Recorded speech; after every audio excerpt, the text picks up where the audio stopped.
ആണെങ്കിൽ പുറത്തിറങ്ങി ഹാരിയോട് നന്ദി പറഞ്ഞ് പോയി. വീട്ടിലെത്തിയ ഹാരിക്ക് അത്ര നല്ല അനുഭവങ്ങളൊന്നും ആയിരുന്നില്ല. കുറച്ച് നാളുകൾക്ക് ശേഷം ഒരു കത്ത് അവനെ തേടി അവിടെ എത്തി. നിനക്കൊക്കെ ആരാണ് കത്തെഴുതുക എന്ന് പറഞ്ഞ് വേണൻ അത് കത്തിച്ചു കളഞ്ഞു. പിന്നെ ആ കത്ത് വരൽ സ്ഥിരമായി. ഡേണനാണെങ്കിൽ ദേഷ്യം വന്നു.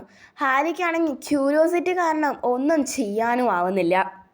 പിന്നെ ഫയർവുഡ് ചിമ്മിനിയിലൂടെ ഒരു കത്തിൻ്റെ മഴ തന്നെയായിരുന്നു. എന്നിട്ട് പോലും ഒരു കത്ത് വായിക്കാൻ സമ്മതിച്ചില്ല വേണൻ. ഇങ്ങനെ ആ അഡ്രസ്സ് മാറാൻ അവർ തീരുമാനിച്ചു. അഡ്രസ്സ് മാറലിൽ തുടർന്ന് അവർ ഒരു ലൈറ്റ് ഹൗസിലേക്ക് വീട് മാറി. അന്നായിരുന്നു നമ്മുടെ ഹാരിയുടെ 11ാമത്തെ പിറന്നാൾ. എപ്പോഴത്തെയും പോലെ അവനെ വിഷ് ചെയ്യാൻ ആരുമില്ലാത്തതിനാൽ അവൻ തന്നെ അവനെ വിഷ് ചെയ്തു.